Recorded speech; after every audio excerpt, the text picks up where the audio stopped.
Type 1, Type 2 hypervisors, virtual switching, virtual machines. Well, we want to find out more right here on IT Pro TV. You're watching IT Pro TV.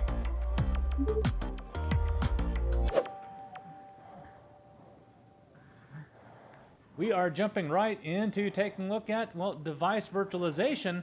And here, of course, to help guide us through this topic, Anthony Sequeira. Anthony, as we get started here, there are some weird terms that maybe somebody that is coming over from CCNA, maybe they've only dealt with routers and switches. Now we start throwing in terms like hypervisor, virtual switches. Yeah, strange, isn't it? Yeah, so where should we begin if we're first beginning and trying to understand Yeah, this? I think a lot of our students would not be surprised when they see all this cloud technology in their Cisco training these days. But one thing that might be a surprise is there's so much virtualization training. Well, remember, we would not have cloud today if it were not for virtualization. I'm going to repeat that. Hugely important that we embrace that fact. Without all this virtualization, we wouldn't have cloud. So in episodes here, we previously have discussed things like, do we deploy to the cloud or do we deploy on-prem? And what does that look like? Well, now we are talking virtualization, which is it's like a mainstay today. And I brought something up on screen for us here. We start with this whole type 1 versus type 2 hypervisor thing. This is, when we say hypervisor, it's a big fancy word for specialized software that gives us virtualization capabilities. Let me repeat that. A hypervisor is just a fancy word for software that allows you to virtualize. And a type 1 versus type 2 hypervisor just refers to like the implementation technique.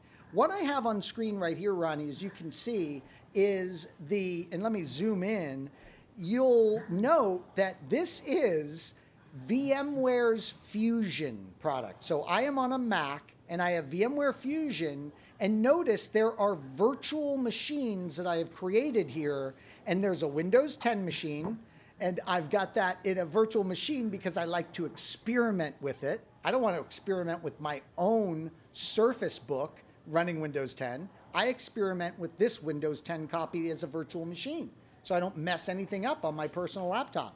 Then I've got Viral in here. We'll talk about that in a minute. But so I've got these virtual machines in this hypervisor, and the hypervisor is this VMware Fusion product. And this needs the Mac OS to run, and that's what makes it a type 2 hypervisor. It requires an operating system so that it can install inside of that. So you already figured out what a type 1 hypervisor is, haven't you? It's one that doesn't require an OS. The hypervisor is the OS itself, if you want to look at it that way. So let's make sure we give some examples. You just showed us one, and this is a type 2 hypervisor, and that's because it requires, if you're running Windows, and you actually download this, it works as an application inside of Windows, and so you might see something like that, but in Windows it would be called VMware Workstation, if I remember correctly. That's right. Another type 2 hypervisor. Yeah, and VirtualBox. VirtualBox is a type 2 hypervisor. You need an operating system to install it in. So most of us, maybe if we haven't really worked in the enterprise and we're still going towards our CCNP, you said type 1.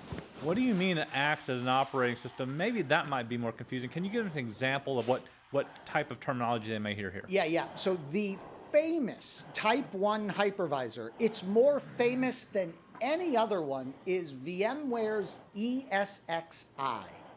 ESXi is free from VMware. You download it, you go over to a machine that has no operating system on it, and you install ESXi. That is so hard for me to say.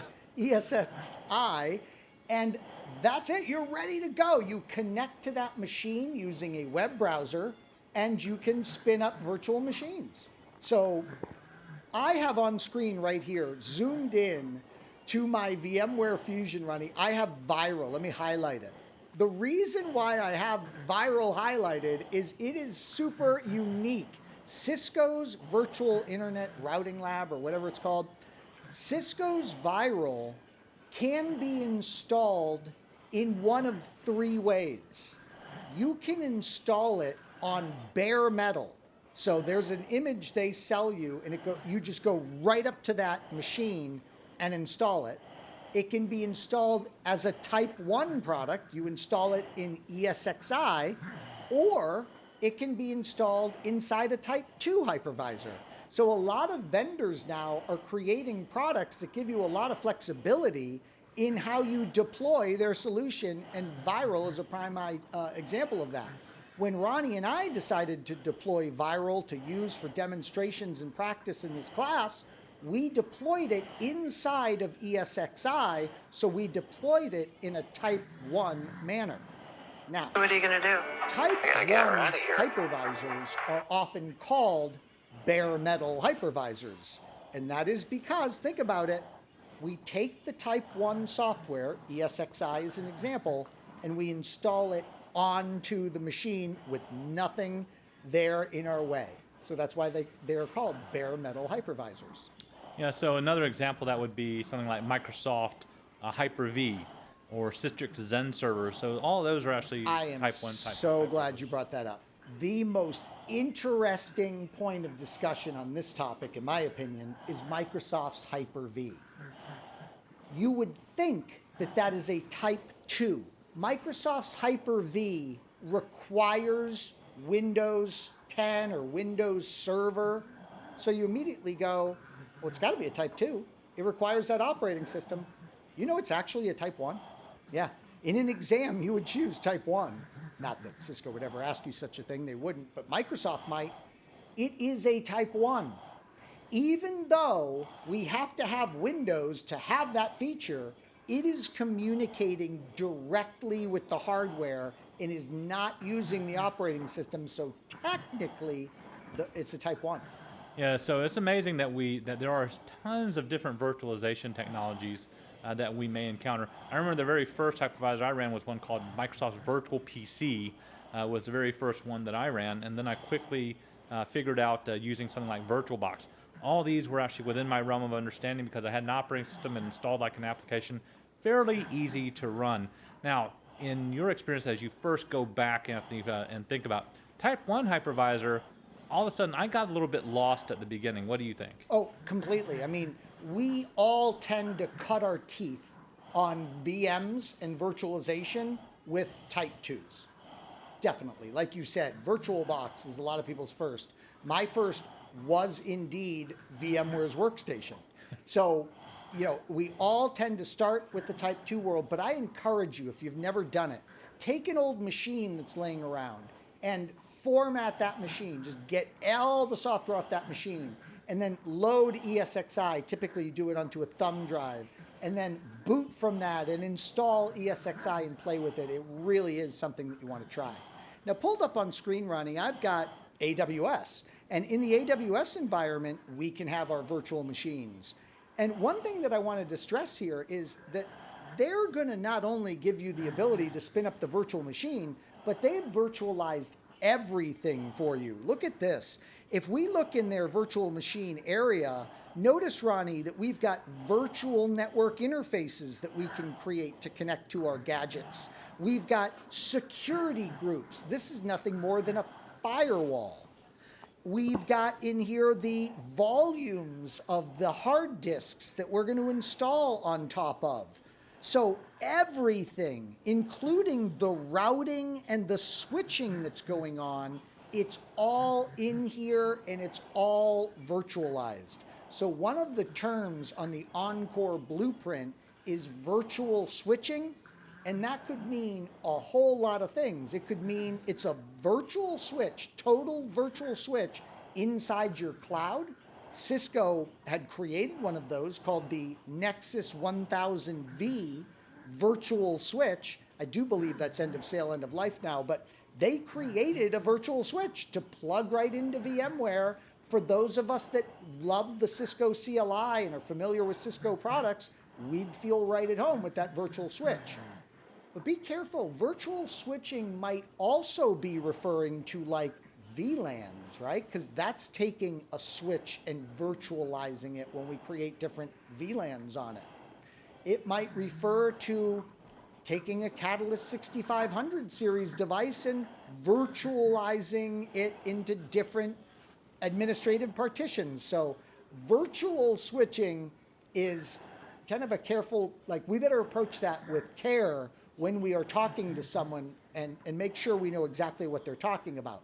Now, as far as the Encore blueprint goes, our biggest concern, what they're speaking of there with virtual switching is a completely virtualized cloud-based switch like the 1000V or like what Amazon Web Services would give us dynamically inside of the cloud. Now, before we completely move on from this topic, let's go back to virtual machines just for a moment, because one of the things that I didn't realize at the beginning is the idea of resources with virtual machines.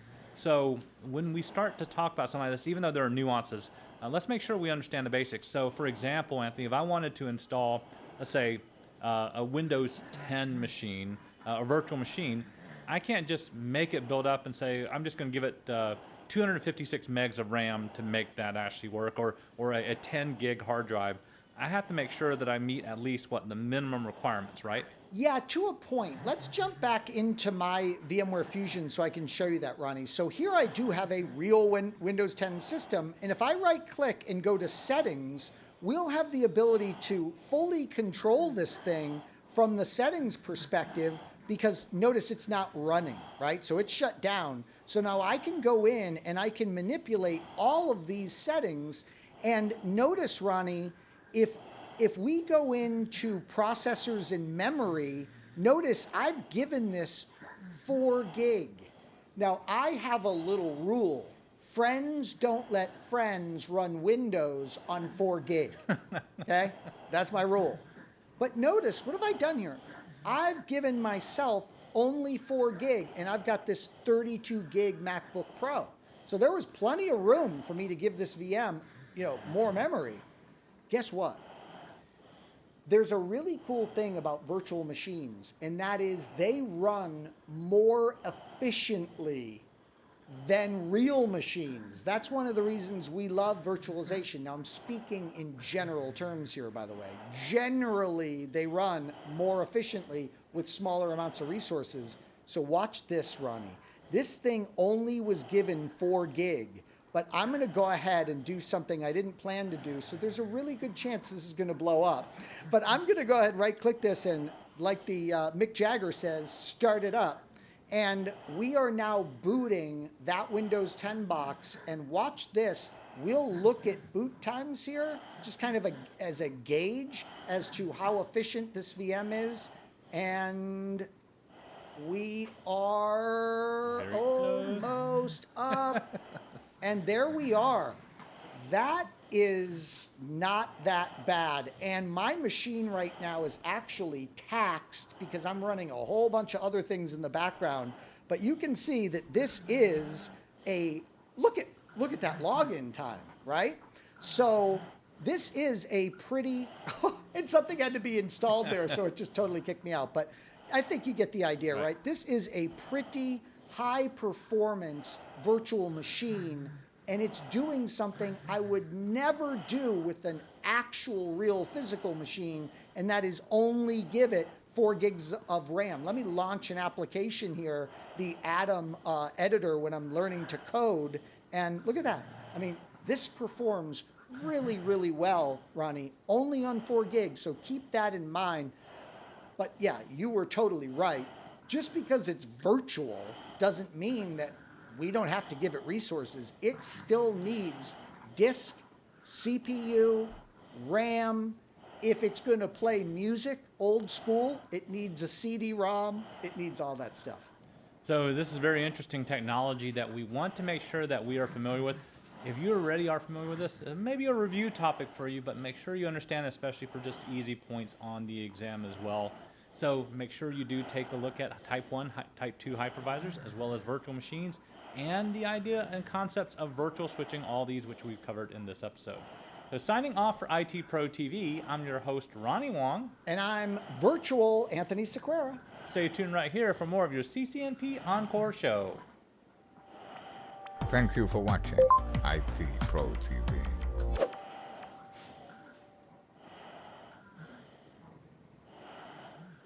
Virtual routing and forwarding, well, we need to learn more about that and what it does for us. Well, find out more right here on IT Pro TV.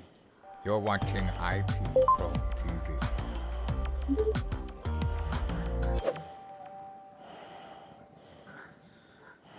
We are jumping into VRFs. I'm saying that very carefully. If not, it sounds really strange for one reason or another. And here to help us to understand the reasons why we need VRF and how to configure it, Mr. Anthony Sequeira. So, Anthony, as we get started here, we might actually be familiar with, of course, configuring routers, which we've already got.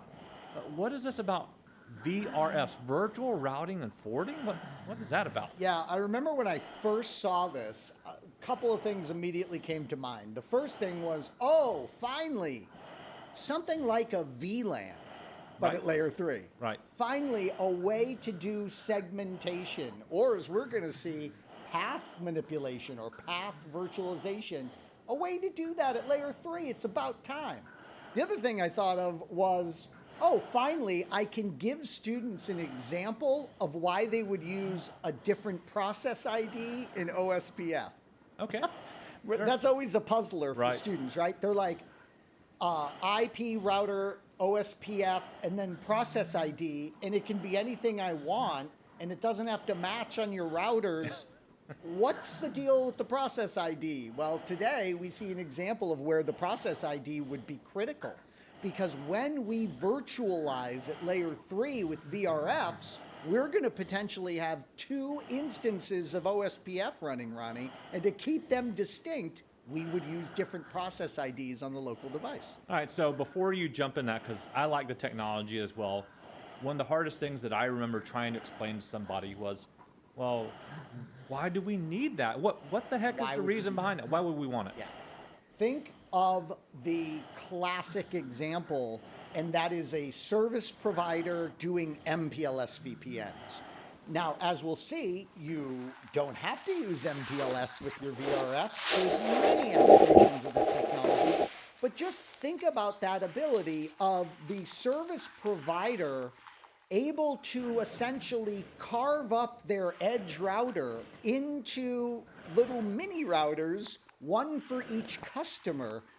So it really is a way to virtualize at layer 3 so that customers can have their own virtual router out of that device.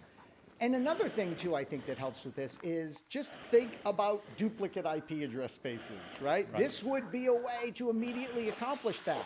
You've got customer A who went with the 192.168.1 addressing scheme. You've got customer B who did the same thing.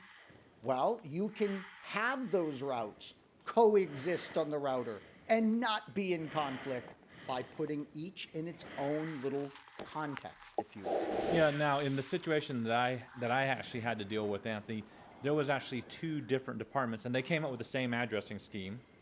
Exactly. So same company. Same company, but same addressing scheme, but they were separated by VLAN, so they really didn't care. Yep. But then we had to implement a firewall, and we just kind of realized something. It's like, well, we need the traffic to go through the firewall, but the VLANs by themselves didn't allow that. So I kept looking, and then I kept finding out. Finally, somebody said, Ronnie, you got to consider using this VRF technology, because that's what puts that segmentation at layer 3 and allows it to go through the firewall and then into the other VLANs. You got it. And you know, what we've been excited about in Encore and talking a lot about is software defined, right? So, wow, okay, VXLAN, this cool technology that can do this dynamic segmentation. Oh, VRFs, this cool technology that could allow dynamic segmentation. So this is yet another little tool in our tool belt that software-defined mechanisms can automate for us to create all these cool segmented structures. It's really great stuff. All right, so are we going to jump right into it? Let's jump in. All right, let's do it. Let's go into viral. Ronnie, you can see I created a classic 4 router topology here. By the way, didn't need to use that many routers, but you know, Ronnie built me this incredibly kick butt viral server. I think he gave me like 64 gigs of RAM, so I'm always like, oh, I'm not going to be stingy when it comes to routers. So here's a 4 router topology, and we're going to step through the VRF config, and there is some gotchas here. Oh, yeah. And I cannot emphasize this enough.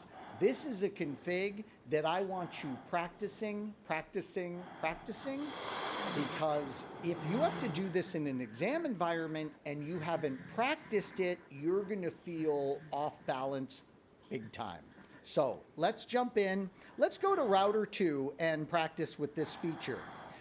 The configuration of this starts out super easy, but then it'll get weird. And what's the weirdest is going to be your verification. So it all starts super simple. It reminds me so much of VLANs. I can go in here and I can do IP, VRF, and I can say like blue. And we just created a virtual routing and forwarding instance named Blue, and now we're in VRF configuration mode, which we don't ever do a lot with. This looks just like we're creating a VLAN, doesn't it? Sure does. And then we can either exit or not. We typically don't. We stay right here, we're lazy, and we go IP, VRF, red. And we just created another one. The verification on that is simple. Let me use the do shortcut so I don't have to go back to privilege mode. So I say do and then show IP VRF. And it says, okay, you have a blue virtual routing and forwarding instance. You have a red virtual routing and forwarding instance. You haven't assigned those to any interfaces yet. And there's a management VRF that is created by default. We can see that there. It's attached to 0/0, which is the management interface on this device for viral. Okay, great. So let's get an interface to participate in one of those VRFs, and here's where things get weird. I'm going to hit exit, and then I'm going to do show run interface gigabit 0/2, which is my connection from R2 to, I think, R3. And let's just double check that. Not that it's super important. We're just giving an example here. But yeah, so this is the link between R2 and R3. It's gigabit 0/2. Okay, so I need to look at the running configuration here, because when we pop this interface into the VRF, we lose its layer 3 config. It's not often that you have things like that happen to you in the Cisco world, so be ready for it.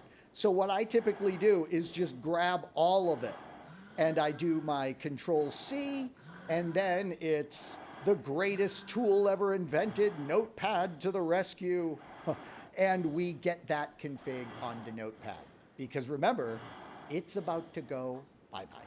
Yeah, the nice thing is it's not one of those vague notifications that we get, right? It essentially tells us when we start typing it in, it's like, no, VRF actually just messed this up for you. Right. That's pretty cool. Yeah, but I love that it's post-mortem. Right. Right? So not before. I think what Cisco should have done was when I do this, oh my gosh, I'm having so much fun with this demo that now, of course, I'm blanking on the command. It's good to, we go under the interface. So interface gigabit 0/2, and then we say IP VRF forwarding, and we indicate, all right, this will be in the red VRF. So it would be nice if when we press carriage return, they say, are you sure you want to rip out the layer 3 config? Yeah. No, they don't. They just say, we just ripped out the layer 3 config. And look at that. What happened? Well, we just lost our layer 3 config, so we just lost the OSPF adjacency. Right. Yikes. So please understand that this is going to be in a scheduled maintenance window when you go in and add this level of path virtualization. All right, no problem, no big panic, because I knew this was coming, and I have the configuration on this interface that I can just apply back. So I do my Control C, I'm in interface configuration mode, I paste in that configuration, great, but I don't think the OSPF is going to come back because of a couple of things here. First of all, as far as the interface goes, they were just manipulating OSPF cost under there. That's not where they actually enabled OSPF. But let's see. Show IP OSPF neighbor. And yeah, so what is going on with the OSPF neighborship that we should have between this device, Ronnie, and the R3 device out there? It's not there. Let me do this. Show run pipe. How about section OSPF? So here we can see the OSPF configuration. All right, so it looks like this is going to be the command that would enable it on the link that we are wanting the adjacencies to establish over. Let me do a show IP interface brief. Yeah, so it would be this one right here. Man, oh man, let's see. Yeah, we've got the peering with the .14 out the 0/3 interface.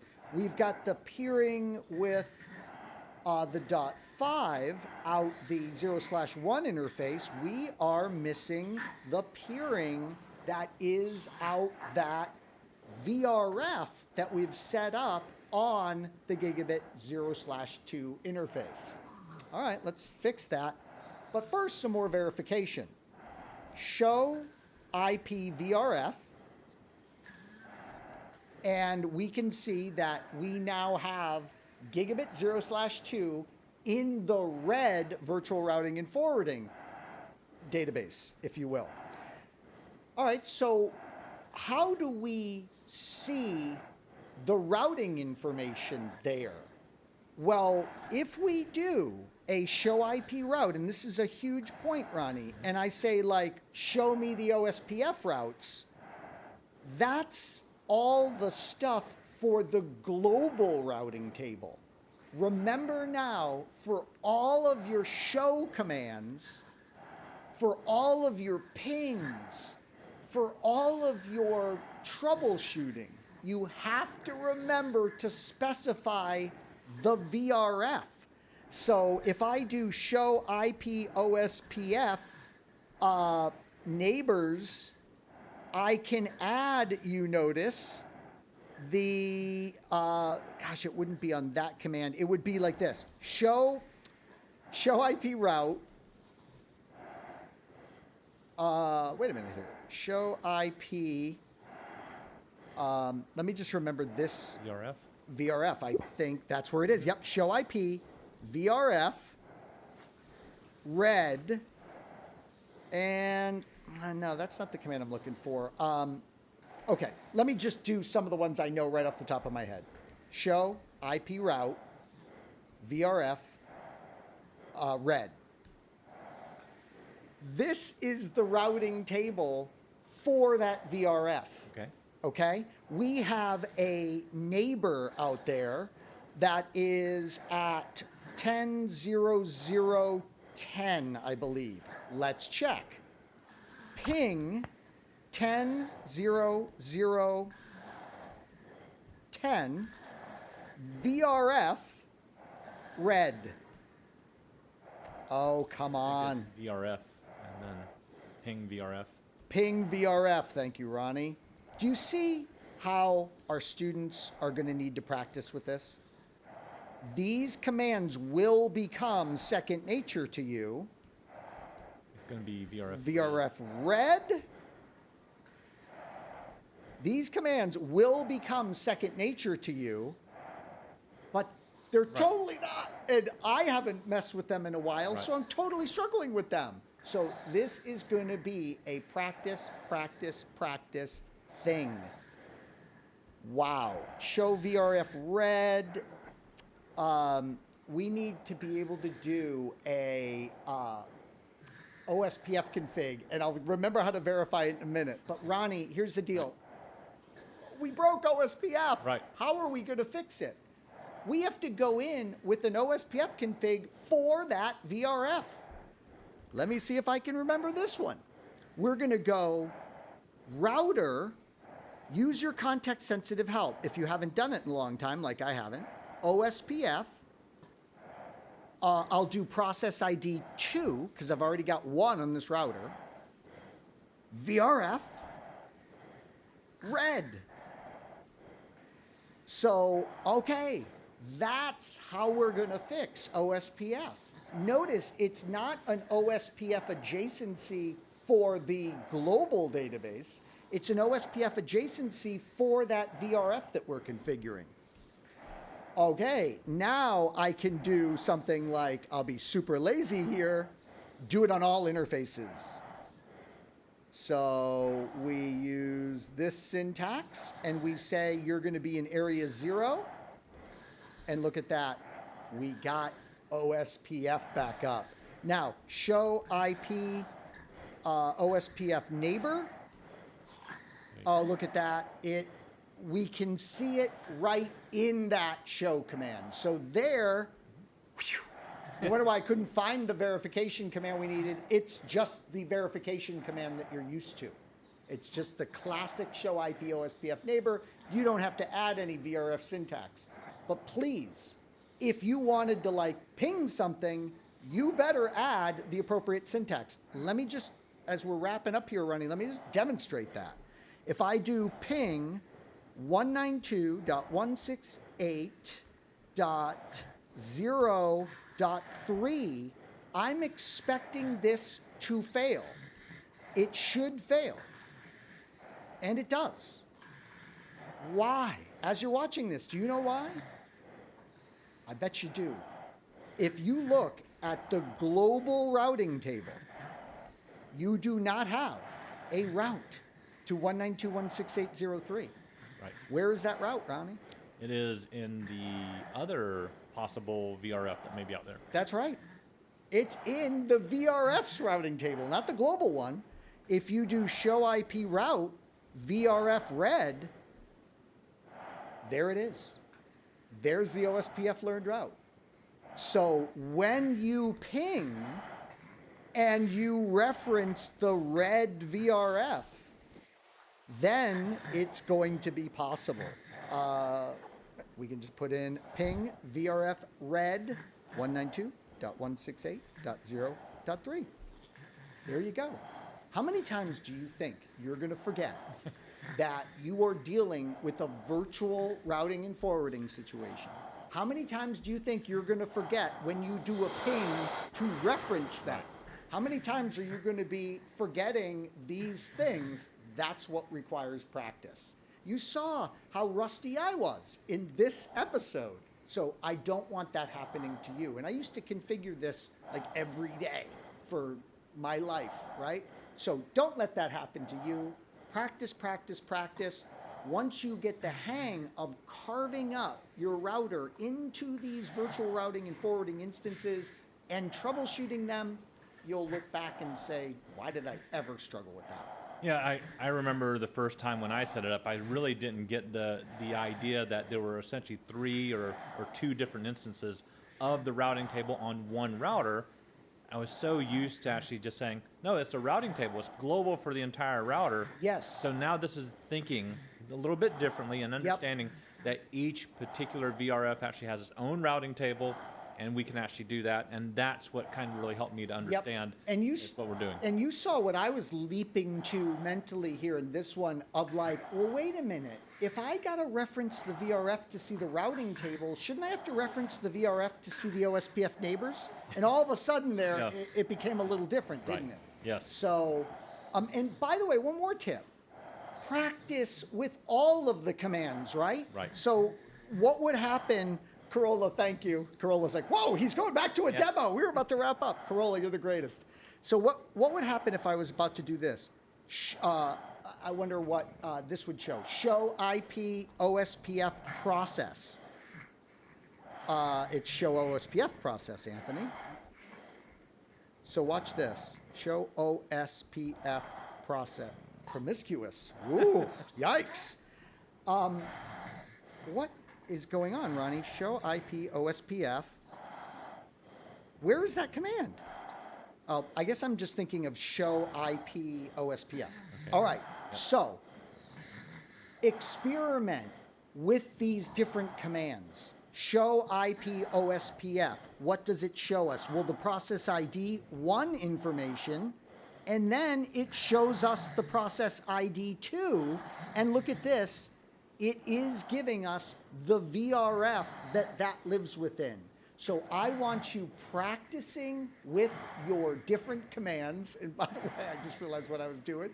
Talking about getting confused. I was thinking about show IP BGP processing. Okay. Thing. But anyways, show IP OSPF. What does it show us? What about show IP OSPF interface? Another of my favorite commands. What is that going to show us as far as this VRF environment? So experiment with your different commands so that you get comfortable with their output in this whole new world of virtual routing and forwarding. All right, Anthony, well, thank you for helping us to work through that a little bit. Remember that one of the key aspects of this is when you first set it up, you put it on an interface, you already have an IP address on it is going to disappear and you'll have to re-enter all that information as well. Anthony also showed us how this works along with, of course, OSPF and some of the issues that you have to go through, and his particular admonition to us, practice, practice, practice, because it is essential. Well, there is more to come on the idea of path virtualization besides VRF, but for this episode, we're going to go ahead and sign off. For IT Pro TV, I'm your host, Ronnie Wong. And I'm Show IP Anthony Sequeira. Stay tuned right here for more of your CCNP Encore show. Thank you for watching. With no encryption? Well, why the heck would we use it? Well, find out next, right here on IT Pro TV. You're watching IT Pro TV.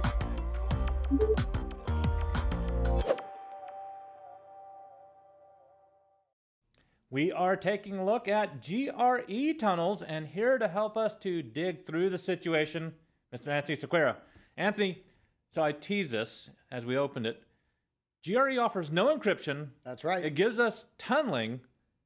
Why the heck would I choose to use it? Yeah, this is what I call the duct tape of tunnels. Networking. Yeah, there's two tools that we just I like consider them duct tape. One silver, one gray, or what's the other color they'll use with duct tape? And notice I'm saying it right. Yes. Right? It's not duck tape. They do. There is an actual duct tape brand. Oh, there is. Yeah, all right. so there you Just go. learned something. But yeah, I always am thinking of duct tape, which is the tape that I used to have to use when my father would shove me in the attic to help with the AC installations. Woo, I'm glad you said that. Not a good job. That's why I learned tech. So there was duct tape we would use on the duct work. Okay. Route maps and tools like GRE, I consider like duct tape. Like Ronnie says to me, Anthony, I need to send this traffic from point A to point B, but I got a problem. Multicast isn't supported. I go, GRE to the rescue. Let's wrap it in GRE, the multicast traffic, and send it. And that'll be unicast that your topology can support. Or some crazy thing like this. You're in an exam environment and they show you a topology. Let's take a look at this little sample topology I have right here, Ronnie. They go, all right, Ronnie, we got a weird one for you. R1 needs to EBGP peer with R4. All right. And you can't use the EBGP multi-hop command. Oh. That's against the security policy. And you go, yeah, how? well, I can't do it. Right. I mean, an EBGP peering needs to be a direct connection or it's no good. With, that the EBGP multi-op is how we would get around that. And they're taking that away from me. GRE to the rescue, the duct tape, allowing us to go ahead and create what appears to be a point-to-point link from R1 to R4 this GRE tunnel. Now there is a direct connection according to the routers. What do you say we try it? Yeah, sounds great. So GRE is super easy to configure. Let me prove it to you. We're going to go to R1. This will be one of the tunnel endpoints. And the first thing you do is you say, I want to create a tunnel, and pick a number. Obviously, just make sure that number isn't already used. Now we get some guidance from the router. I love it. It says, okay, the line protocol is down. Why I love this is if I make the tunnel correctly, we should see it come up. I love when we get immediate verification like that. It's kind of like instant gratification. So we're going to go in and we're going to say, by the way, you don't have to say tunnel mode and pick GRE because that's the default tunnel mode. Okay. So no need to specify the tunnel mode.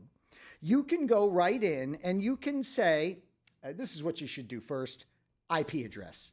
Your tunnel is going to get a layer 3 IP address, and this is address space that you can really pull out of thin air. So I don't have the 172.16 range anywhere in our topology. Let me use that.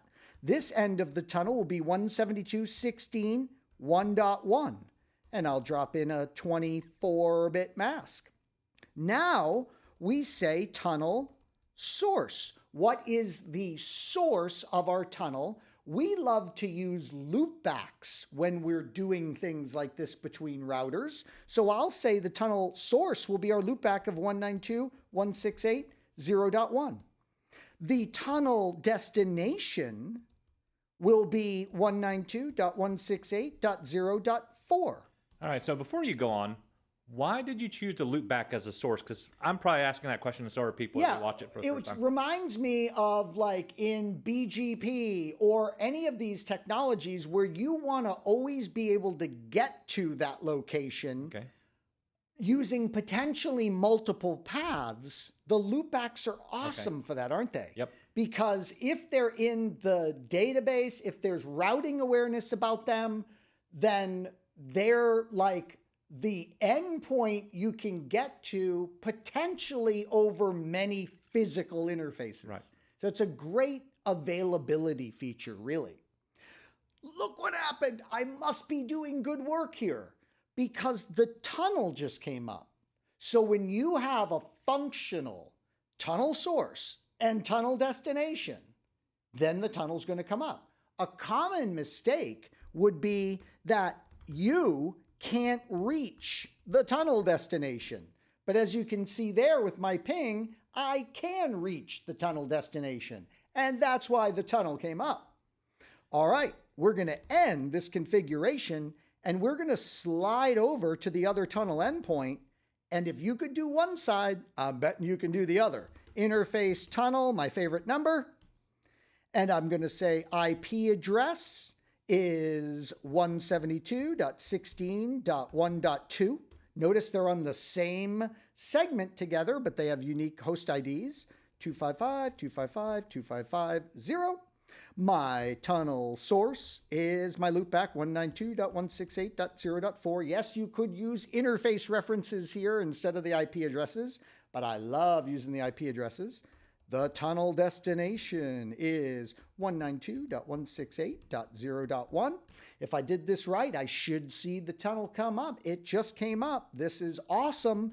And now if I do a show IP route on this device, we should see that we have this 172.16. I've got a new local interface entry, and it is for our host route for the 172.16.1.2. We now have what appears to be, Ronnie, a point-to-point connection between those two devices, and we can solve what looked like an impossible task. I can go in and I can say router BGP, and we'll do AS65400 here, and I will do neighbor 19. Let's do the tunnel address 172.16.1.1, And did I spell neighbor correctly? That sure. No, Yes. it looks wrong, but it's right. Neighbor 172.16.11. The remote AS will be 65.100. So that is an EBGP peering. And now I'm going to go over to the R1 and I'm going to say router BGP 65.100. We want a neighbor with 172.16.1.2 in remote AS 65.400. And drum roll. I wonder if this is going to work. We are attempting to EBGP peer. We are not directly connected. We're trying to do it over this tunnel. Going to be super interesting to see if this works. Show IP BGP summary. It worked. Wow. How do we know it worked? Well, as we'll cover in our exploration of BGP, we have a, whoa, I just highlighted everything on screen. We have a prefix indication over here as opposed to a state. And I'm like, why didn't we see a console message? And I missed it, Ronnie. There it is. Yep. I think it occurred right when I did the show IP. So, wow, look at that. Path virtualization. We have a situation where we've got two devices and they are not directly connected, and we just virtualize things so that they appear directly connected. You know what another classic like super challenge is on this one? OSPF.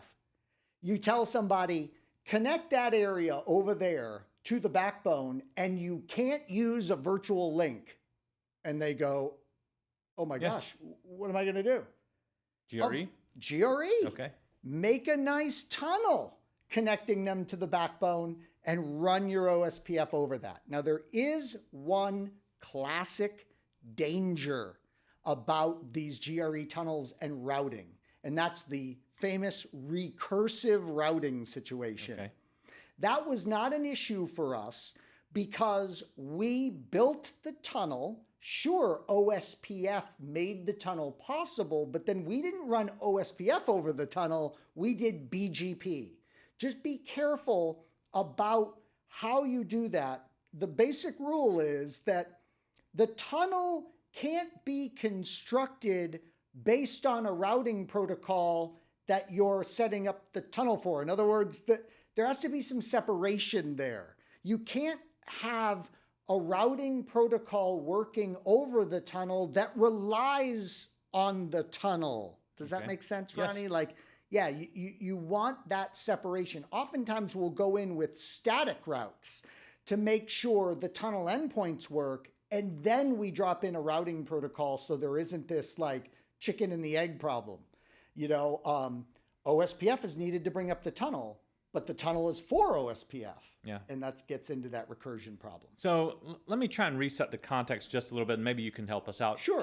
Can we do something like this over, let's say, like the internet, a GRE tunnel? Absolutely. Over the internet? GRE is super, super flexible. Remember, it's that duct tape. It can just add encapsulation, simple encapsulation over any traffic for a wide variety of purposes. And Ronnie, you might have some device that disallows it, but it's very rare to run into that. Yeah, where I found the most use of it, at least in my experience, is over MPLS, is where I found the most use Sure.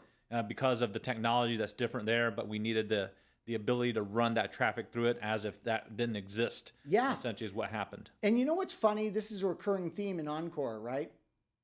You look at GRE and you're like, that's old news. But then you think multi-point GRE. Right. You and I were talking about that last night. Multi-point GRE is one of the key technologies in dynamic multi-point VPNs. One of Cisco's most popular and successful inventions ever. So never like look at some protocol and go, poor little lame thing that we used to do 20 years ago. You just never know when a technology like GRE is going to come roaring back. just like it did in DMVPNs. Yeah, so to make sense of that, maybe that's the first time people might have heard about that particular term so far. This is multi-point VPN is when we actually have more than one endpoint. So what we essentially did here was really kind of a point-to-point. That's right. So dynamic multi-point is actually them being able to actually go from almost like a hub and spoke network just about, right? Yes, you got it. And you know what I just decided? This episode, you're the first to hear it. I'm bringing RIP back. I am bringing RIP back. Well, if you can bring ISIS back, I guess you can bring RIP back. That's exactly right. So there's no doubt about it. Bringing RIP back. RIP version 10. RIP version 10. All right. Well, since they're only up to version 2, there's a lot to catch up on. Right. All right. Well, Anthony, thank you again for helping us to understand a little bit more about GRE tunnels, especially the context. If you're not familiar with technology, then us just throwing more information at you is not going to help. Anthony set up the context of when we might use them and actually great examples of when you might find them on the exam, as well as in real life too, to make sure you pay attention to that too as well. Now, the configuration you notice is not really difficult. It's fairly easy, but Anthony did give us that warning. Don't base it on the same protocol that needs the tunnel or the tunnel needs the protocol, whatever it might be. Don't base it on the same thing. Make sure you actually take a look at that before you set everything up. Well, there is more to come on path virtualization, but that is enough for our idea of course, what we've been talking about here. So we are going to go ahead and sign off. For IT Pro TV, I'm your host, Ronnie Wong. And I'm Anthony Sequeira. Stay tuned right here for more of your CCNP Encore show. Thank you for watching IT Pro TV.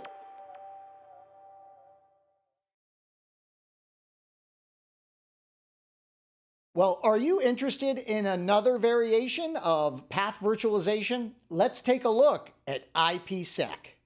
You're watching IT Pro TV.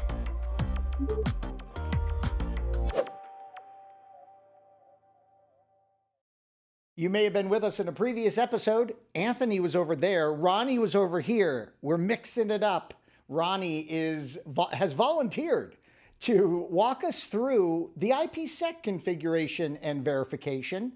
This one is lengthy, right, Ronnie? But I guess if we break it down step by step, not too bad. Yeah, it really depends, but this is one of the longer configurations that we have to deal with.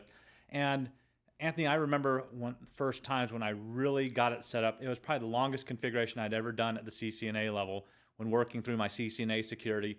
And I felt like celebrating after I actually got 2 routers to do this, because the configuration, once you finish one side, you're like, wow, that's great. And then you go, oh, I have to do the other side. And at that point, you feel confident that since you already set up that first side, you can go to the second side, and it's going to be exactly the same. And Anthony, that second side almost just tore me apart when I was trying to remember what to do. And it's no surprise either, Ronnie, to me that there's often GUIs, right? You know, this is where like a graphical user interface you'll often see used because it'll put all this in for you and reduce your chance of error. Yeah, and that's pretty much the key, right? So a lot of times when you do see this, it's easier to use whatever GUI interface that you're doing. So I was used to also trying to go through that Cisco Configuration Professional that came along with what you could actually get for the routers to be able to do this. But sometimes you just have to know the commands. And Anthony, we're going to set this up and show you at least one side of the configuration. The other side is essentially a mirror, which I've already set up. But this will help you to understand the pieces that are involved in getting an IPsec tunnel connected in the way that we need to. Cool. And we're doing like a point-to-point example here of just basic IPsec, right? Right. So we're not adding in any additional flavoring to this. So we're not going over like dynamic multi-point configurations or anything. But we're just doing a basic IPsec connection, which involves a couple of different elements. But it is multiple commands, so you do want to pay attention to this. And of course, the goal is to make you feel confident when you're doing this. So let's go ahead and jump into the diagram, and that will help us out as we get started. And what we're going to be focusing in on right over here is going to be between router 1, which I've already labeled as R1, and also this other router over here, which I've labeled as R2. Now, the great thing about using the Cisco Viral, if you click on it, so if you actually click on a little bit of a technical glitch there, you click on, you actually see the interfaces, and those are the 2 interfaces we're going to be using. I matched them up so it's actually easier for the configuration. If you get this, if you can do this inside of a lab setting, then it really does help you out when you start to actually take a look and that way you don't have to try and figure out like what interface did I do this on. Okay, gotcha. Yeah. So you made sure that the gigabit Ethernet 0/2 was connected to 0/2. It just made it easier for me. In a lab setting, you'll be able to do that. Now, in a real setting, Right. probably not so much so, okay? So I've set up this particular little subnet for us, which is 192.168.12.0, and I've labeled one as .1 for router 1, and the other's end as .2 for the other side. So from that point, I've set up, well, essentially the other side, which is on router 2.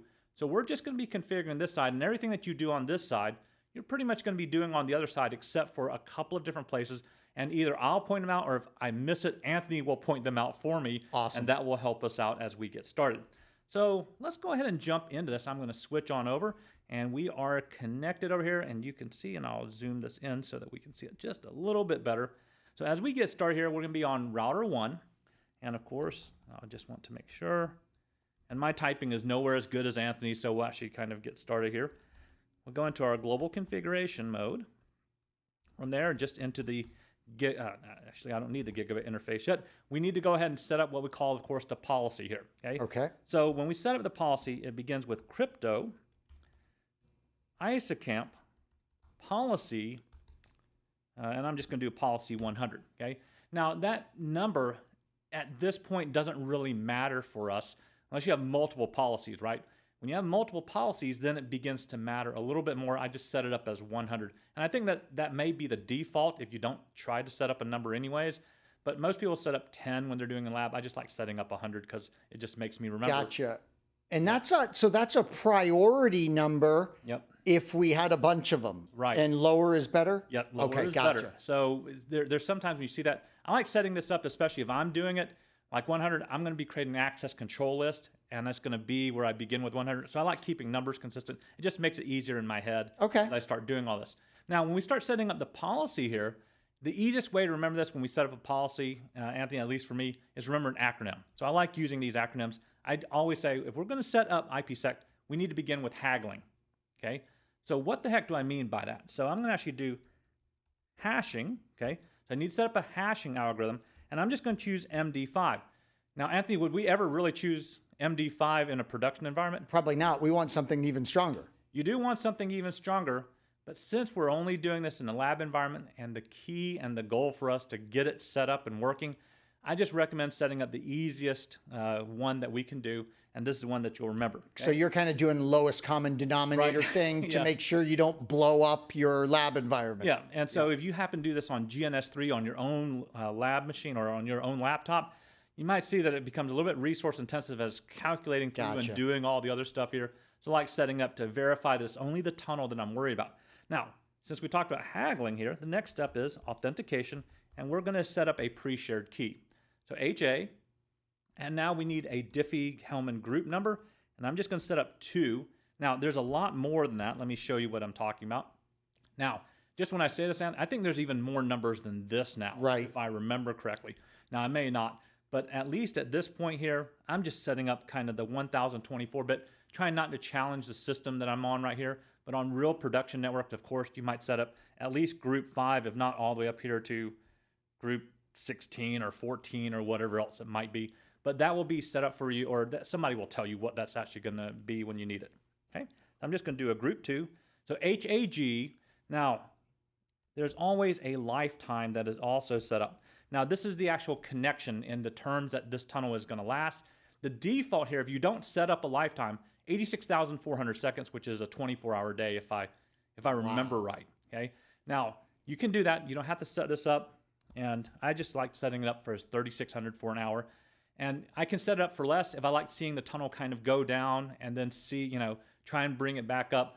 Setting it up for 24 hours and going, all right, so how can I have to actually manually break it down and then make it come back up if I want to see that. So in lab setting, I always set it for less. Okay. Gotcha. Now, the neat thing is if you're setting this up as side that's really going to be in command of everything, the other side that connects, you normally have to set up as less than whatever you set up here. Now it can be equal, but it shouldn't be more. So once so if you're actually going to be, say, this is your primary side that you're actually going to be configuring, you want to set this a higher value than the other one or make it exactly equal. Okay. Okay. All right. So Anthony, HAGL. Okay. So in IPsec, we remember that the last part of that component is encryption, okay? When we actually set all those things in order, so we actually do type in the word encryption. I love your approach there. What a clever use of an acronym to make sure that you're hitting all those configuration steps under the policy. I love it. And that's like so CCIE. Yeah, because if you don't, okay, Anthony, we know this because we've done it so many times. You forget one of these, That's right. and the other side you did it. Right. And what happens? You don't get anything. Yep. And you're also taking the variability out. Something else I like about this is you're taking the variability out about which you do first. Right. You're like, all right, I do it in this order and I make sure I get it done. Yeah. So now that we've got that set up, we're going to really kind of go back to that A for a moment, that pre-shared key idea, and we're going to configure the key that we're going to be sharing with the other side. Okay. So this is where we do crypto, and then we do ISACamp here, and we say we want a key. Now, this key is going to be one that you actually do come up with. This is going to have to match on the other side. Okay. So we're going to use our very basic, I actually did a Cisco 123 to just make it 8 characters long. Then we need an address, okay?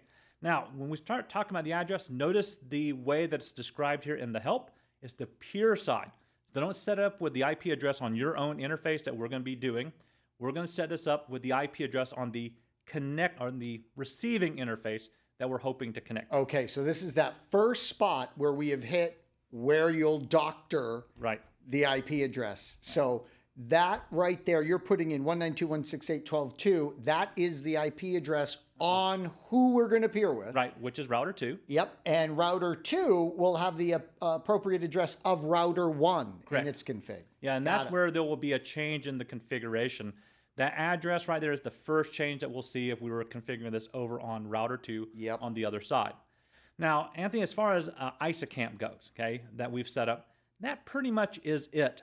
Now, the problem that we have is we're doing an IPsec, which means we not only need this initial side of things to actually be configured, we now need to go to the IPsec side to begin to configure this as well. Okay? Gotcha. So that first kind of configuration, we're working on that tunnel that's done initially so that then we can exchange the information to do the security of the data. Yeah, and that makes sense, right? So if you've learned about the IPsec tunneling theory and terminology, right, we create 2 different types of association, right? The initial side, which allows us to form that kind of tunnel, but then we actually form the tunnel that allows us to pass traffic through securely. Sure. Okay. So the way that we do that is we actually set up with here IPsec transform set, and we can give it a name. Now, this name, it doesn't really matter what you actually name it. It's going to be locally significant to this router, but it always is helpful if you actually are at least logically consistent with how you want to set this up. In other words, don't name it something cryptographic like ABCD. Okay? Yeah. Don't name it side 1. I guess that could be, depending on how many that you have. But I always like keeping like the router, and then I just call it set, R1 set. And that way I know that's part of the transform set that I need set up. Yeah, I love that. And you and I do the same thing. This makes me so happy. I thought I was one of the few people that did this. Yeah. Whenever you're naming something, you use all caps, don't you? Yes. I've always done that. And that was just a best practice I've learned actually not only from reading blogs, but even in Cisco Press books that I've read or in other Cisco books that I've read. It makes it, in other words, I actually understand that it was something that I set, not something that the router itself has configured in there. Yeah, exactly. It jumps out. It's not a keyword. It's something you set. And I love it for this reason too. A lot of times people get, well, is that case sensitive? And I always go, I don't care. Yeah. Because I'm always in uppercase. Now, once we have this, right, we need to now tell it how we're going to do this. We're using ESP, encapsulating security payload, and we're going to say we're going to use that MD5 hash, and then it's going to fill it in, and you see the list up here above. And I'm also going to tell it, and I believe I chose triple des is what I ended up choosing. Okay? Sure. So there's the transform set. Now, I think Anthony and I, we were talking about this before the episode here. So when this actually gets set, we might not need to set anything at all, but Anthony, I'm always paranoid about this. Yeah. So I always go ahead and I tell it what mode I want to set, which is transport or tunnel. Okay. So this is up to you at this point. Let's see if that comes Yeah. back. There we go. Okay. We're gonna make it through Yep, this all right. episode, and just barely Yeah. because we have a faulty Yeah, connection. something Looks is like we're gonna happening make it there. through. Yeah. So I love what you did there, Ronnie. So there's a very good chance, in fact, I know it does, it Right. defaults to mode tunnel. But again, you take memorizing that right out of the equation by Right. setting it. Yeah, and I don't want to assume that it's going to be set. Sure. I want to make sure, and this way it shows up in the running config. If I'm doing some debugging at Yep. that point, I know I set it. I'm not counting on the default here. I Love want to it. make sure that I do that. So now we have that transform set up. We now need to make sure that we configure, let's see, our next step here is the crypto map, if I remember correctly. Yes. Okay? All right. So what in the world? Okay, so Anthony, I'm going to actually count on you here. Sure, so when sure. I actually talk about the idea of the crypto map, I'm trying to join a couple of things together, aren't I? Yeah, absolutely. You can go ahead and type it in and I'll talk through All it. right. So yeah, this crypto map is key. Notice that the first thing Ronnie's going to do here inside that crypto map is he is going to indicate who he's going to tunnel with. So this is the second time we've had a variable that will change. So he creates his map. Notice he names his R1 map, sticking to his naming convention. He's all uppercase. And then he's going to go in and he's going to set the information on who he's peering with. And this is going to be that IP address of R2 because we're configuring R1. Got to remember to mirror that, flip that around Right. on the other side, which again, he's already configured for us. So this is neat because of the note that it really gives, and literally as she says note there, right? New crypto map will remain disabled until a peer is actually valid on the other side as well.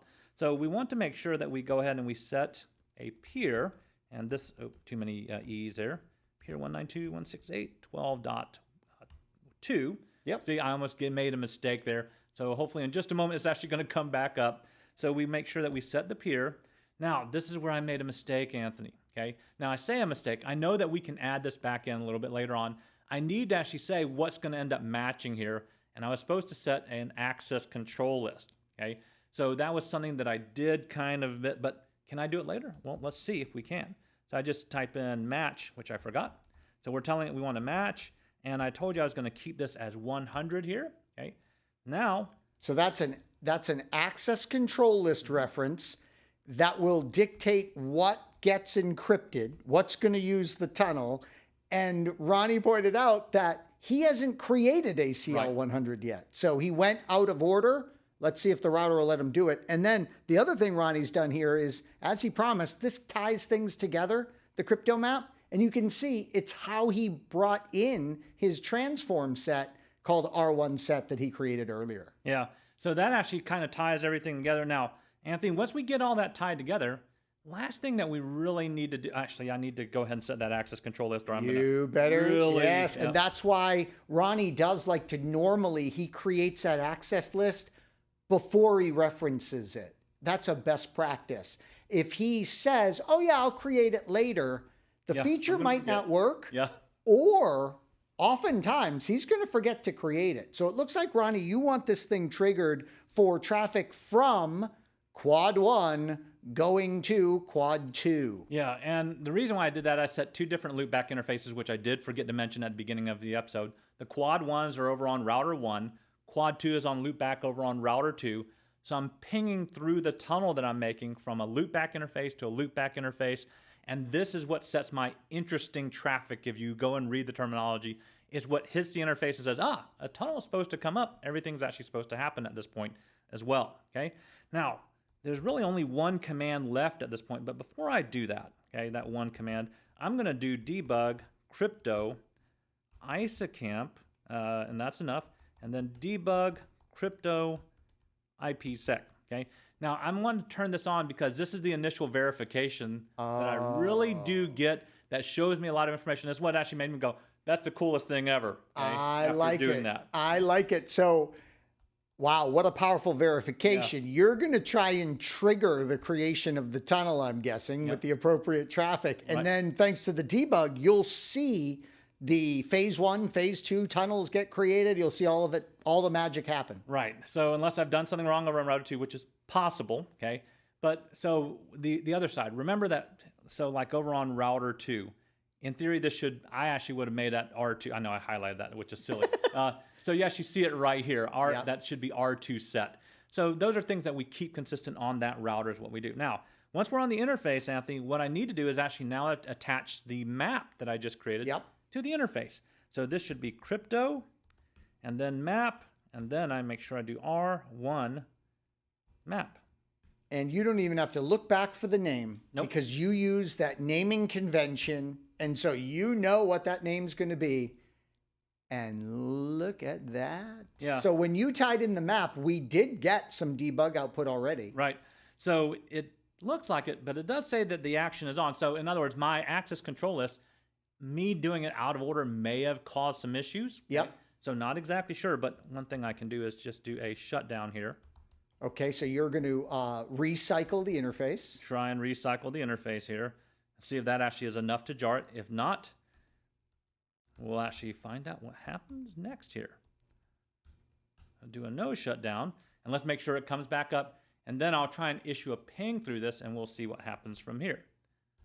So hopefully that is now up. If I do a ping 2.2.2, and then this is going to be source. I'm going to tell it from loopback 0. And we'll see, and look at that, Anthony. Wow. All the information starts coming up as we start seeing it. Everything's actually going through. You want to take the time if you can after this comes, and you see it's a ton. Yeah. So Anthony, the overhead in this type of tunnel, you're like, are you joking me? All of that stuff? Yes. Okay. All that stuff is going on, is trying to make sure everything is happening. And I see a couple of things here that actually tells me. It says IPsec Security Association has been set. Everything is good. And from this point, Anthony, wow, that's it is so just cool. Show IP. Oops. And you were going to recommend, I think, so when our students try this, you're going to recommend that they actually read through that debug, right? Right. They get kind of a running narrative of what's happening. Yep. So show IPsec. Oh, I forgot the SA. And this is what you're looking for, which is QM idle, which means quick mode idle. That means it is ready. And notice the status here is active. You see the connection. You see everything. Anthony, we don't see anything here. What does that normally mean? Yeah, so we might have gotten our ISACEMP working, and we could have checked for that. But that SA keyword is really looking for that security association, which means we've got both of our tunnel mechanisms up and running, and it's working. And as Ronnie said, QM idle and active. You're looking for those two variables there. Yeah. And the other one, of course, is crypto IPsec SA for the Security Association here. And you can see where it actually is this protected VRF. And you see where it's actually making the connection, the remote, and the local identity.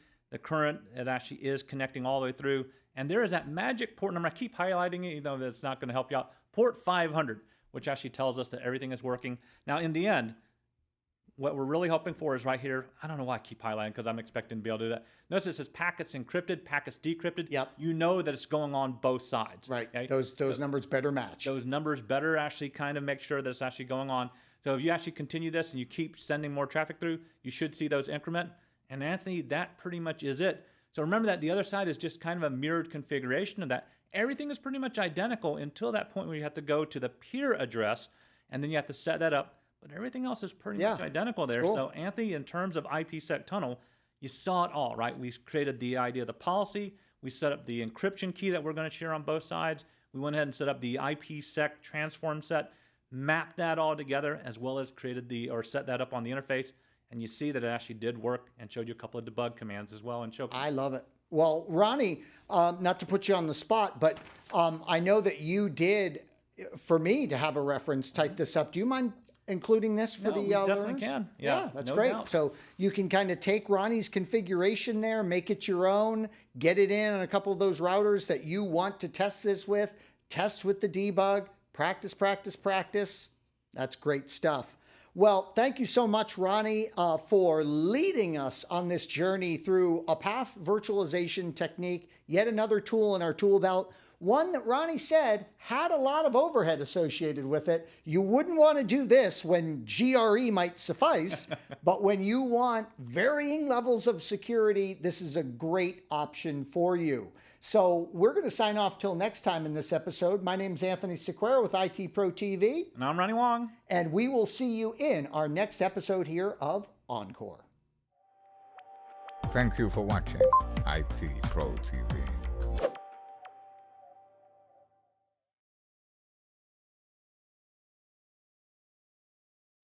We've already configured VRFs, IPsec, and GRE, but now we need to do a little bit of troubleshooting. Stay tuned right here on IT Pro TV.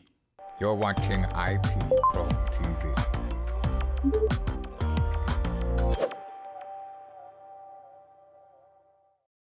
It is time to troubleshoot some path virtualization, and here, of course, to guide us through that is Anthony Sequeira. All right, Anthony, we've talked about some of these different technologies in path virtualization. So where are we going to pick up in troubleshooting? Let's tackle a couple of concepts here. One of them is on VRFs. It occurred to me when we were discussing those, Ronnie, we didn't really talk about where we might run into virtual routing and forwarding. Right. We stressed when we covered VRFs that we're going to forget when troubleshooting them time and time again to reference the VRF. Remember? Right. Like ping and it's not going to work and you're about to panic and then you realize, oh gosh, I need to tack on the VRF keyword and the VRF name to get this ping to work. I wanted to, in this episode on this topic, go to a higher level and think about the C, the CE, the PE, and the P routers. What are we talking about here? Well, there's a customer router, a C router. And is that going to have any knowledge or awareness of this fancy VRFs? No. Nope. There's a customer edge router at the edge of their business or network, right? And it's going to make a connection up to the provider. Does it have any VRFs or anything fancy? No. So just a reminder here, you'll see people troubleshooting in an MPLS environment, for example, and they're like looking for VRF stuff on the customer devices. It's not going to be there. That's part of the beauty of this, is that we're not putting any burden on technology or overhead on the customers. They're just doing the standard old routing that they're used to doing. When we get to the provider stuff, that's when we can get into the VRFs. So a classic place is your provider edge is going to have VRF set up, and that's where you want to do a bulk of your troubleshooting. So just kind of a reminder there about how the VRF structure is going to work.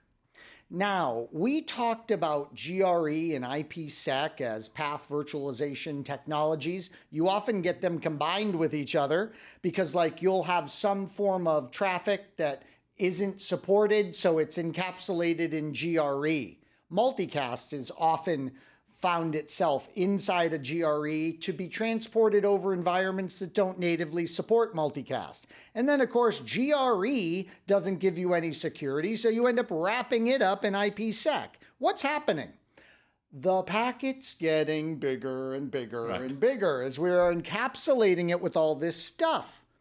I wanted to remind you, we didn't talk about this. The IP datagram, of course, there's a maximum size for that, but that's not the issue. It's the fact that there's an MTU on links, and it is typically set to a much smaller value than the IP datagram max size. In fact, we know when we get up to roughly 9,000, we're talking about a jumbo frame is how we describe it. So one of the things that you can get into is a lot of fragmentation thanks to this additional overhead of information that you're encapsulating on your IP information. So I want to do a little discussion here of fragmentation with you. Remember, IPv4 fragmentation and reassembly is made possible thanks to the v4 source and destination, an identification field in IPv4, the total length field, a fragment offset field, and that should be field singular, not fields. And then the more fragments and don't fragment flags. Remember, there's a flag, there's a 0 or 1 bit to indicate, hey, there's more fragments coming, and there's a 0 or a 1 bit to indicate whether or not this information can be fragmented. So a lot of information there, but that is the information that dictates whether we are going to be fragmenting, and if we're fragmenting, how that is going to work. Now, to avoid fragmentation, why do we want to avoid it? Well, it places additional overhead and complexity on the whole thing.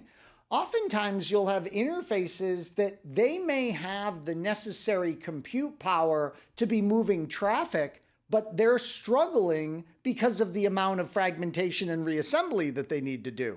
There's actually a Cisco technology where you can have interfaces that aren't as busy, neighboring interfaces, help with the fragmentation and reassembly. It's like, hey, we'll all pitch in. So pretty interesting. But understand, it's nice to avoid it altogether. And please know these two technologies for your Encore exam. There's something called the TCP maximum segment size, and this is really a nice built-in solution. Your hosts that are transmitting back and forth to each other, they look and they go, oh, okay, well, you know what? We'll just set a smaller size for the chunks of information we're going to be communicating with each other so that it doesn't exceed the link's MTU and there doesn't need to be fragmentation. But alas, there is one problem with this approach, and that is the fact that they are not aware of all of the links between themselves. So the host A, in this example, it knows the maximum size that it can use on its link that it's connected to. The far away host B has the same information. It can get information about its link, but they don't know about all the links that might be in between. And that's where you have PMTUD technology, which is the path maximum transmission unit detection. I believe that stands for. In fact, Ronnie, if you don't mind looking up PMTUD, you know me. One of the things I struggle with is remembering the exact acronym meaning, but I think it is Path MTU Discovery. What this feature is doing, as its name implies, is it is going along the full path, and it is alerting us to MTUs that might be set smaller than something like the MSS in a path. Well, I did it right, didn't I? It's yes, path you did. MTU discovery. Right. Great. Got lucky on that one. Yeah. So this is a big deal. And understand that here's how here's how that's going to work. What happens when we combine this GRE encapsulation in these tunnels with this concept of fragmentation? Well, I laid it all out here for you. You could make flashcards on this. What's going to happen is first, there's going to be a check whether the DF bit is set, right? So your tunnel interface is going to be like, oh, well, okay, can I even fragment this? Is this permitted to be fragmented? That's question one. Obviously, if the answer is no, it can't be fragmented, it's either going to be dropped or encapsulated and sent. The next thing is check what size, obviously, the tunnel can accommodate. So if it's been set up so that it can potentially be fragmented, that bit is set that way, then the packet is assessed against the packet size for the tunnel, and then you're going to have one of three things occur, notice. It's fragmented because it's too large for the tunnel transmission and the DF bit's not set. So what's going to happen? Well, it's going to fragment it, and then it's going to GRE encapsulate each one of the fragments. You get a sense for why we wouldn't want to do this. You just increase the overhead on this situation. And that's the first option. That's fragmented, encapsulated, and sent those fragments. The second option, of course, is it's going to be dropped. It's too big. That it gets dropped if it's too big or the DF bit set, right? So it can't be fragmented. And then an ICMP message, of course, is going to be sent to the sender that says, just had to drop your packet, sorry. And indications of the inability to fragment can be encoded in the ICMP. And then finally, it could be encapsulated and sent. So Understand, fragmentation tends to be the enemy. We are increasing the chances that we'll need fragmentation when we do these fancy path virtualization technologies that add additional length to the datagrams because of the encapsulated information. And we also talked about in this episode, just how there are techniques like MSS and PMTUD that are there to try and assist us. And Ronnie, we also took a look at the top of this episode, of course, was the old VRFs. Don't get in the embarrassing situation of looking for a VRF on the customer edge device, because it won't be there by definition. All right, Anthony, thank you again for helping us understand more about the basic things that we want to make sure that we keep our eye out when having to troubleshoot things like VRF as well as GRE tunnels. These are key elements that you want to take some time, slow down, and use different show commands that you can actually spot some of the elements that Anthony's been talking about. But there is a lot more to come, but that's enough for this episode. So signing off for IT Pro TV, I'm your host, Ronnie Wong. And I'm Anthony Sequeira. Stay tuned right here for more of your CCNP Encore show. Thank you for watching IT Pro TV.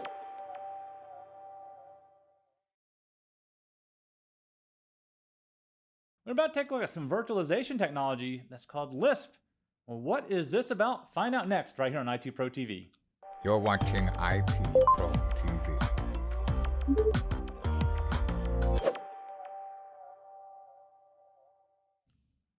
The very fact is we have some issues with the current address space that we were running, even if it's IPv4. And here to help us to actually understand the technology that will help us to manage that even better is going to be Anthony Sequeira. Anthony, welcome to the show. And thanks so much. Let's take a look at this idea that we call Lisp. A lot of times when people aren't familiar with it, they just say LISP, but we generally call it Lisp, right? Yeah, Lisp is what we'll typically call this. This is something that I remember studying like a decade ago. Right. And I was like, okay, cool. This would be useful in a mobile environment. Mm-hmm. And then I forgot all about it. Really. Right. And then, like we've been discussing here at Encore, it's really interesting how many of these technologies catch on again. This is definitely one of them. And it has a very specific role that it could play for us, Ronnie. And we'll tell you why in this episode inside that SD access solution. So with this Lisp and with VXLAN, we're going to be very biased to the application inside of SD access.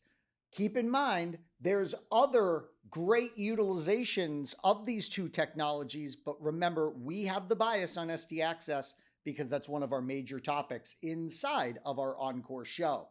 So here I put together a list. This has kind of been a theme, right? We start with, all right, what's going on in the current state of the network that would necessitate us making improvements like this? Well, when you think about your access layer today, isn't it amazing how dense, and no, I'm not picking on its intelligence. I'm talking about the number of devices. It's amazingly dense these days, isn't it? Right. I sit next to Ronnie, and Ronnie and I have workstations connected. We have our iPads connected. We have our phones connected. We have our Kindles connected. It's just incredibly dense. Ronnie has an IP phone connected. So it's remarkable.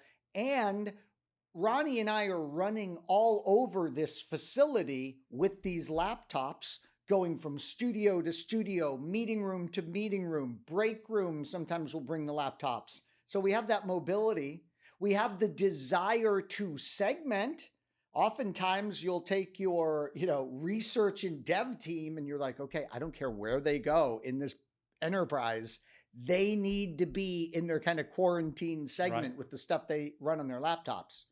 So how do we implement this today? Well, it's messy. There's this whole stack of services is the language that Cisco uses. You've got RSTP. You've got your multicast infrastructure. You've got the routing infrastructure that sits on top. You're just stacking all of these different services up to try and provide all this functionality.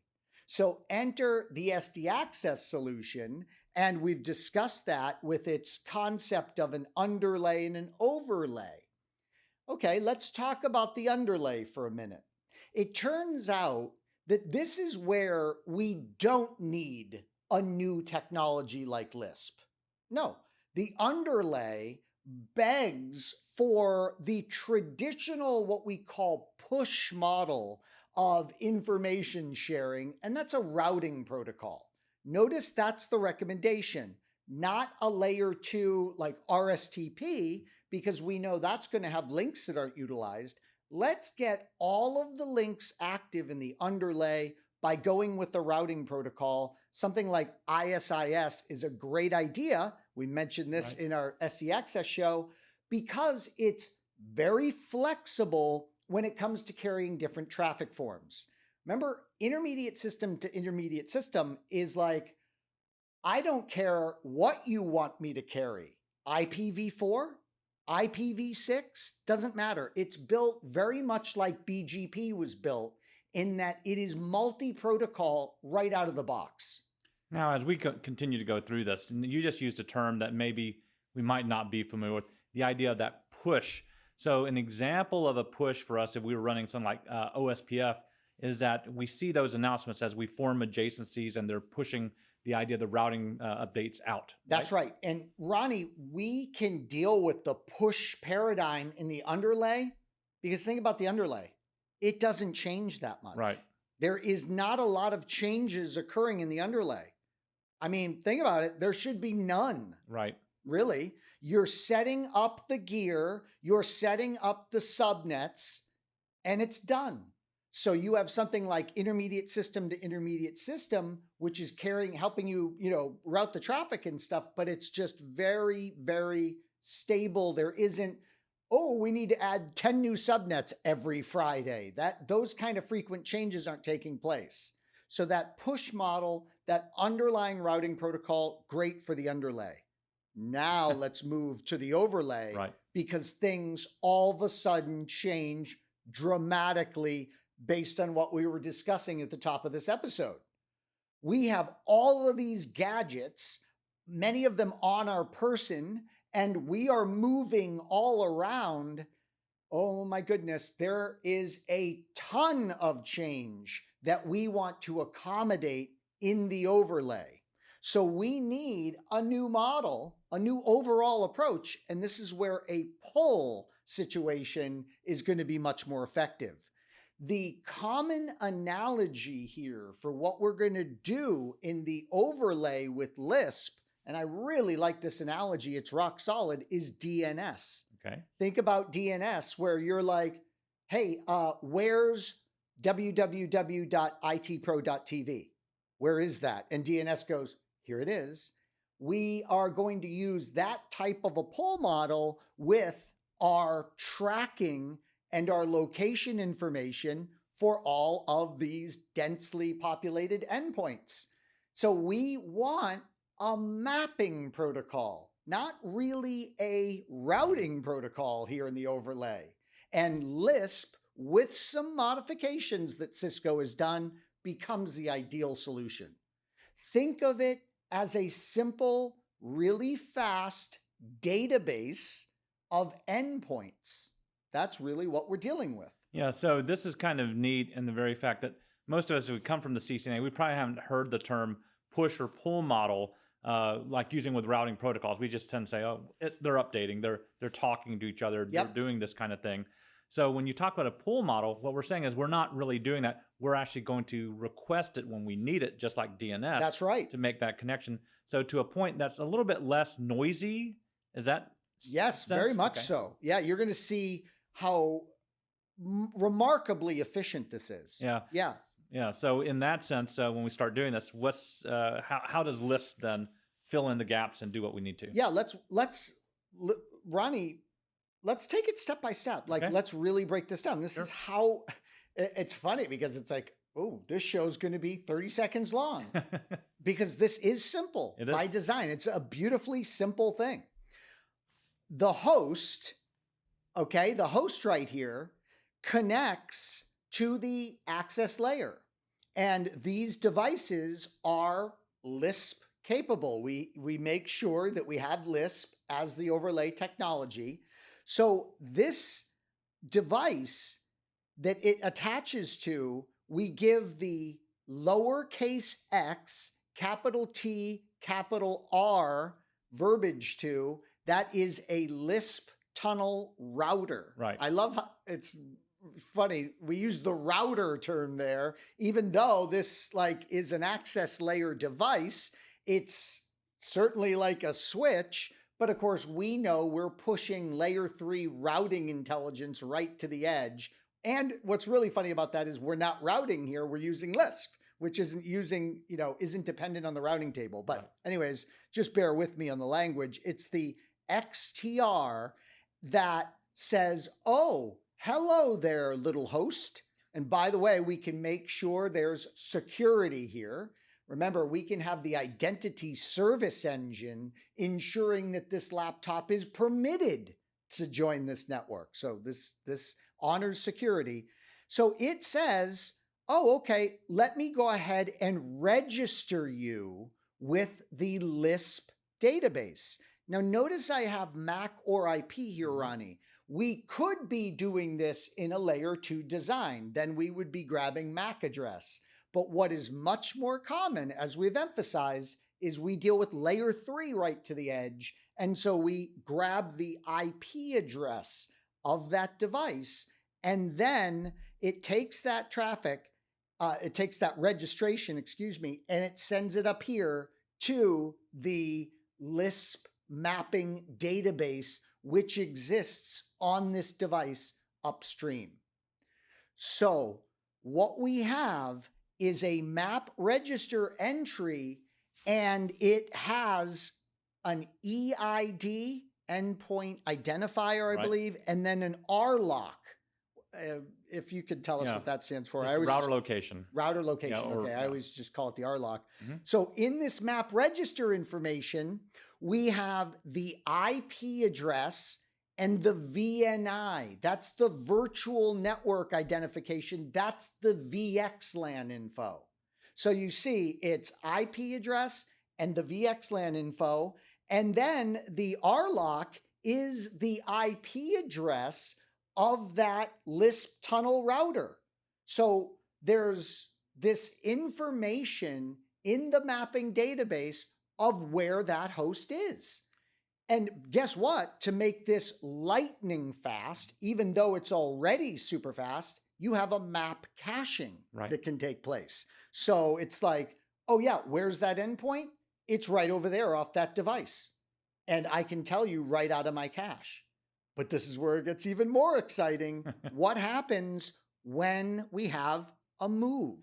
So Ronnie takes his laptop, unplugs it from where he is, goes over into the classroom space here, one of our classrooms on site, and he plugs in there or gets on the Wi-Fi there. Well, the new Lisp tunnel router goes, oh, hey, there he is, and registers that new location. So there's this immediate cutover of the database information for Ronnie's location, and his peers that want to communicate with him can check the mapping database and find out where to send the traffic immediately. And I know if this is the first time you're seeing this, it's like, holy mackerel, as my father used to say. This is a whole new world. Yeah, this is kind of one of the harder concepts, at least conceptually, if they haven't seen it or understand it, they're going to run across. So it was kind of neat the first time I heard about it and tried to try and figure this out. My device still has an IP address, but it's not used essentially for locating that device. That IP address is only for identifying that device as being unique. Whereas the RLOC is, I think I said it wrong, it's not router, it's routing locator or location. So that is actually the IP address that as we go across networks and stuff, it says, here's the IP address we're looking for, but that specific device, it's going to be actually with that EID, that locator ID is what's going to happen here. And to a point, as you were going through it, I was starting to actually think about the idea of the the ARP table a little bit, where it actually matches the MAC address to an IP address, but this time it's RLOC to that EID number instead. Yeah. So it's sort of mapping like that. Yeah. Think about any mapping database, Right. and that's what we're dealing with here. And it's really interesting. We are so biased towards routing. Right. And so this is not the traditional routing that we're used to. So it is a paradigm shift. Yeah, and it's kind of neat because I guess as the world continues to move towards this software-defined networking situation and access, it's going to become more important, if not trying to assign individual IP addresses that give us both the location as well as the identity. That's where it becomes a mismatch. And so this is one of those technologies that really Yeah. kind of helps separate that out. Yes. In fact, you're giving the words that we should look up unless you have them memorized. I always call it Lisp, Right. but that's spelled out. That's location. Nope. Yeah, look it up. All right. It's talking about the separation of the identifier and the location information right in the title. Yeah. So Ronnie will find out what If I LIST can. stands for. I meant to put it on one of our visuals No. here in the episode, and I failed to do that. But so just be ready to really be flexible with your mindset about how we're going to move traffic. Yeah, I've forgotten, my mind blanked as well. It's locator ID separation protocol. Locator ID separation. Right. Yep, protocol list. Yeah, so it's actually kind of a very neat technology that you're going to find more and more. So the idea of just an IP address itself is not really, as far as individual devices go in SD access, Yep. really about locating. It's about just identifying it inside of, That's right. And by the way, this isn't the first time we've had to really open our minds, right? This reminds me a lot of MPLS, right. where it was like, oh my gosh, wow, that was loud. It's like, oh my gosh, there's a whole new way to move traffic. And it's involving these little labels instead of IP addresses and prefixes, So Mhm. this isn't the first time we've had to be like, oh, wow, there's a whole new paradigm here at work. So this really does remind me of MPLS in that way. All right, Anthony. Well, thank you for helping us to at least get started and understand more about the idea of Lisp here. It is a technology that you're going to run into, especially with SD access. You're seeing a big push towards this, and it's actually used, Anthony's told you this dynamic nature of how we can actually shift and be able to locate devices much faster as well. So some of the terms you want to be familiar with are the terms that Anthony also listed, that XTR. Make sure you know what that device is, as well as the term EID and RLOC. Those are actually going to be vocabulary that I think you're going to absolutely need to make sure that you do understand what those devices are. Well, there is more to come, but that's enough for this episode. Signing off for IT Pro TV, I'm your host, Ronnie Wong. And I'm Anthony Sequeira. Stay tuned right here for more of your CCNP Encore show. Thank you for watching IT Pro TV.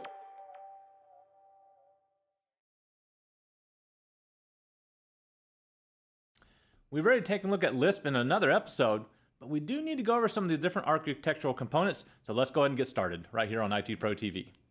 You're watching IT Pro TV.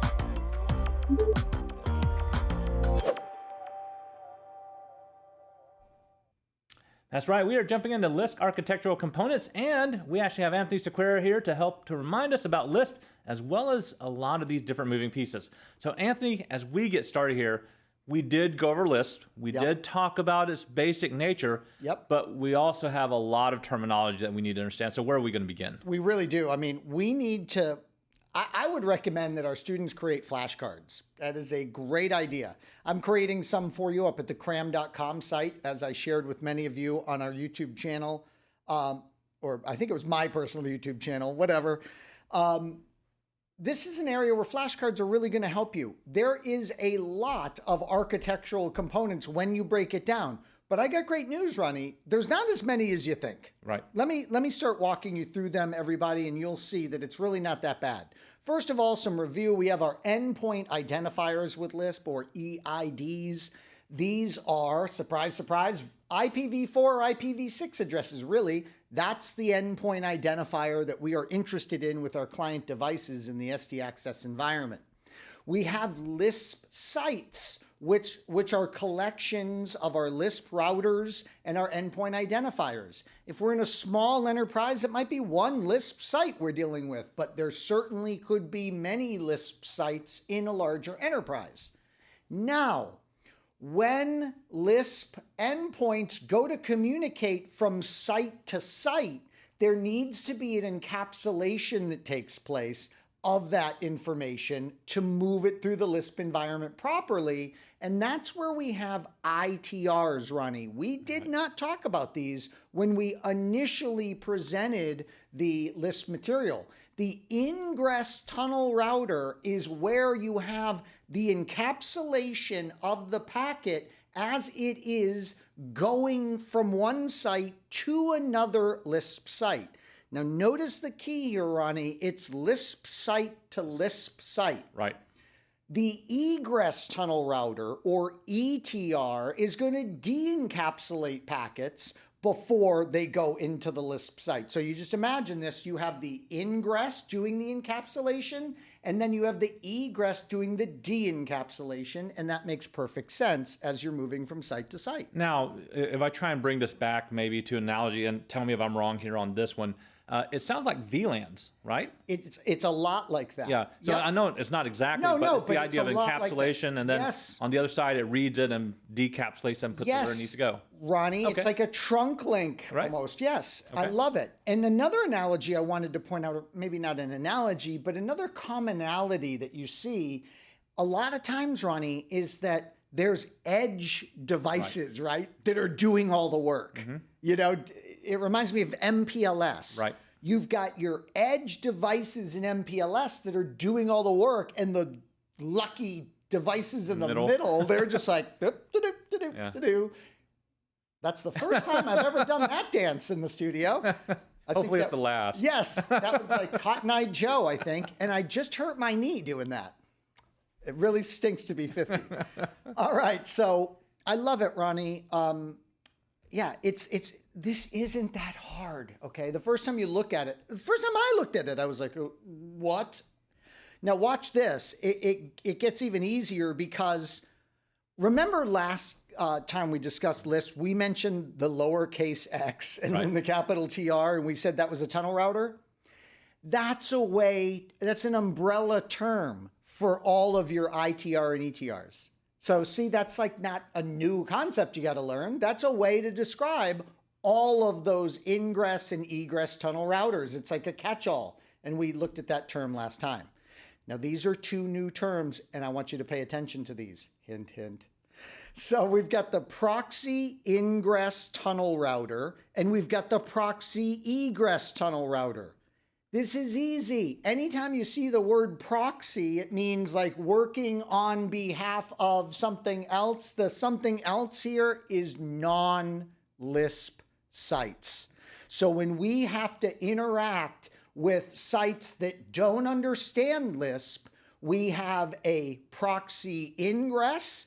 That's for dealing with traffic that's coming into this environment from a non-Lisp site that wants to get to one of our EIDs, and then a proxy egress router that is coming from our happy Lisp land going to non-Lisp sites. And guess what? We have an umbrella term to gather those all up together. You can say the PXTR, which is just a proxy tunnel router, and it could be the ingress variety or the egress variety. You could say Lisp router, and it's referring to any of these roles. You see how easy this is? There's only a few select, really unique roles that you got to learn. Then there's an umbrella terms that gather them all together. We mentioned last time the routing locator, the RLOC. This is the V4 or V6 address of the edge egress tunnel router that is internet or network core facing. And then we mentioned last time that there's a mapping server and a mapping resolver. Another hint for those of you interested in certification, pay attention to the subtle difference there. One has the EID to RLOC database that we spoke of last time with Lisp. The other one is responsible for resolving the queries. Remember, This whole thing works a lot like DNS, which is just mind-blowing compared to how like different that is from traditional routing. Remember, those are two distinct roles technically, but they're often the same device. They're often the same router, and you'll see oftentimes that's MS-MR. And that's just to say, duh, it's both a mapping server and a mapping resolver. Woo! So it looks like a lot of stuff, but don't be intimidated by that list of architectural components. As we said, many of them are so easy, they're just an umbrella term to refer to all of them. All right, Anthony. Well, thank you for helping us to understand more about the different components that are actually out there. Do pay attention because the idea of vocabulary and terminology is going to be very important, especially when they use those terms egress and ingress. Make sure you can differentiate those as you also get prepared for the exam. Well, there are plenty of more shows in Encore to go, but we're going to sign off for this one. So signing off for IT Pro TV, I'm your host, Ronnie Wong. And I'm Anthony Sequeira. Stay tuned right here for more on your CCNP Encore show. Thank you for watching IT Pro TV.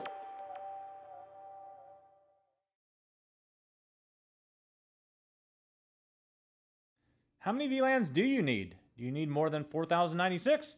Well, find out we can actually do that right here on IT Pro TV. You're watching IT Pro TV.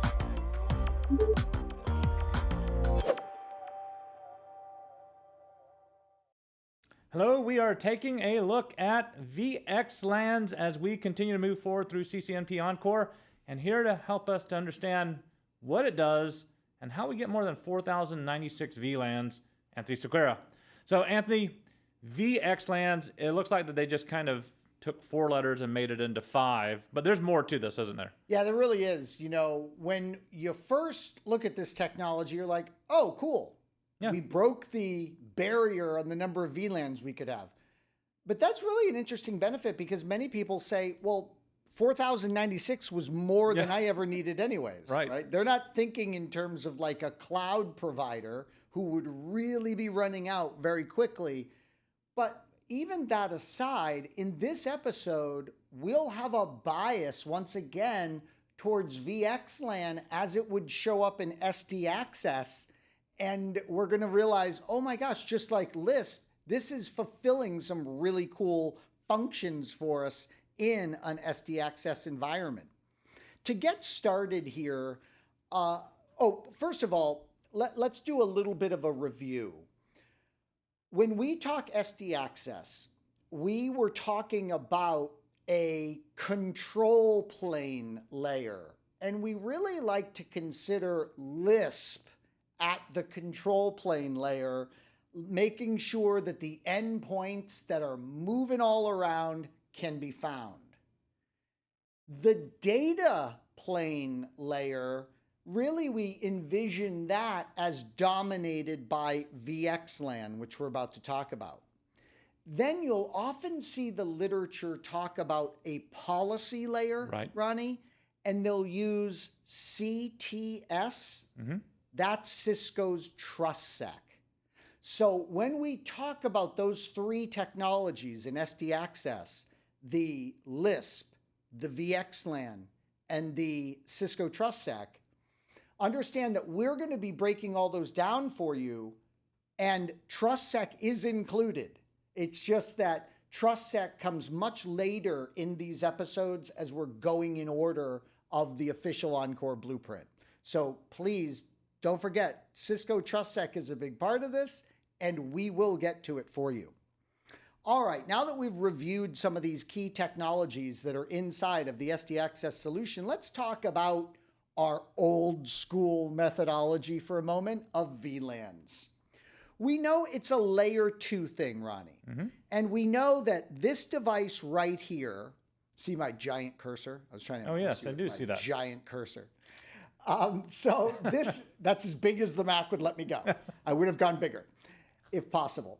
So this device right here wants to communicate with this device next to it. And so what it does is it actually ends up ARPing. And with the ARP, the location of this device in the topology gets recorded on this device. And when this device responds to the ARP, it gets mapped. And now subsequent communications are going to be very efficient between these two devices.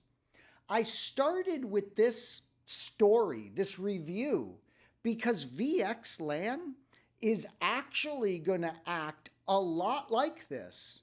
It's just that once again, we are wanting to push layer 3 right to the edge. So it's going to be like a really cool tunneled layer 3 version of this story. So let's build this story together, and this now is our VXLAN illustration. And one of the things we notice right away is that, oh yeah, this is that spine and leaf architecture that is becoming so common. The two-tier or spine leaf has these leaf devices that are going to make connectivity to servers, workstations, iPads, all that fun stuff. And each of those devices will make a connection to each and every spine device. For simplicity here, we showed just one spine device, but realized that as we need to scale this access technology, we could add a lot more spines, and all we need to do is make sure each leaf connects to every one of those spines. So let's begin to discuss the technology at work here. First of all, remember, this is now layer 3. That layer 3 that we love so much pushed right to the edge. Rapid spanning tree protocol, gone. Okay, there's no need for it. So what happens is we have what are called VTEPs, VXLAN tunnel endpoints, that are established and set up here with these access layer devices up to the spine. And we have a situation that this really could get ugly with, and that is broadcasts. What happens when a device connected into this topology doesn't know how to reach some other ingredient, or like the classic unknown situation? Or let me back up for a second. What happens when one of these machines needs to broadcast? Okay. Machines want to broadcast all the time in IPv4, unfortunately, for specific purposes. Well, how they solved this in the VXLAN design of ST Access is there's a flood option, but not used all that often. Instead, use multicast. We use a multicast rendezvous point approach up in the spine, and that can be used anytime one of the machines in the VXLAN topology needs to communicate to all of the other machines. This just, when I learned about this, I just had the biggest smile on my face. And that's because what's happening here is we are making IPv4 act a lot like IPv6. Right. Remember, in IPv6, there is no such thing as a broadcast. That is a marked improvement in IPv6. Well, this is saying, okay, there is no broadcast anymore. We will use multicast technology anytime there needs to be a broadcast, and that's built in. And Ronnie, what's so exciting about this too is that we see another technology kind of resurging. Right. So a lot of people are like, oh yeah, we don't do any multicast in our enterprise, and we don't do any ISIS in our enterprise. Well, this technology is coming to the forefront. I hate to get sad here for a moment, but I cannot discuss multicast. When I was putting this slide together, it's all I could think of. I can't discuss this without a quick shout out. A friend of mine in this industry, a friend to many of us, you've probably read his books and know him. It's Bo Williamson. We call him Mr. Multicast because he just fell in love with multicast and was like one of the few guys for the longest time that wanted to lecture about it and write books about it. He passed away recently after battling a long illness. I got to see him in his home of Texas a few years ago and speak to one of his study groups. And he's just an awesome, awesome guy. So shout out to Bo and his family. So back to our story. So Bo's thrilled, right? Multicast, yes, that rendezvous point, helping us out and eliminating the need for the broadcast, Ronnie, or at least substituting for the broadcast like we would in IPv6. So we have a VLAN. Let's go ahead and map that VLAN to a VXLAN, to a VXLAN network identifier. So we could do like 1010 to represent everything that had been identified by VLAN 10. And now this information is going to be utilized in order to give us segmentation across the entire infrastructure. And it's just a beautiful thing. We've eliminated spanning tree and all of its challenges. And we have pushed once again that layer 3 right to the edge. And it's totally scalable because we're never going to run out of 16 million worth of segmented VXLAN identifiers. Now, if you really are in a massive enterprise and you want to increase this scalability even more, you can drop in a variation of BGP into this design, Ronnie, and it's BGP EVPN. This is not some new version of BGP. This is just a new way you can use BGP in your enterprise. This new method of the it's really hard to say, EVPN of BGP, what it's doing is simply educating. It's having the Leaf devices get educated more quickly and more efficiently about the VXLAN database, if you will. So where the VXLAN information is on what Leaf devices, the BGP EVPN can just make that distributed much faster, much better convergence of that information. And again, want to emphasize it one more time, you would only add that layer of complexity when you are in a massive enterprise with tons of information and you are noticing latency in the propagation of that through the normal mechanisms that would be used from leaf switch to leaf switch to educate about the VXLAN infrastructure.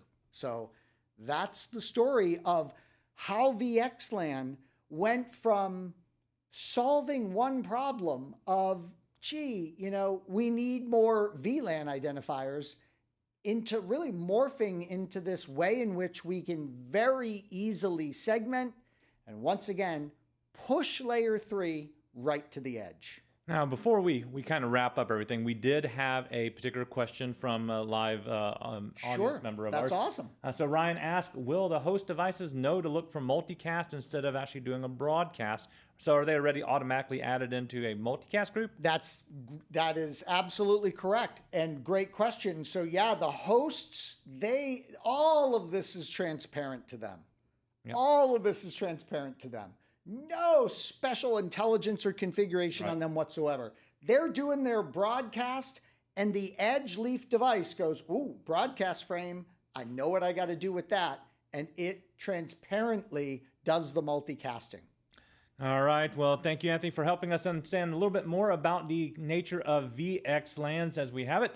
It really does help in the cloud environment when we need at least more than 4,000 VLANs that we actually need. So it helps us with scalability in that sense. And also with bringing the layer 3 all the way down to the access layer, you can see now the use of multicast a lot better and a lot more efficiently than the way it's actually been done before. So there's a lot of new technology that's coming out anytime you hear the word SD and VXLAN as well as Lisp as what Anthony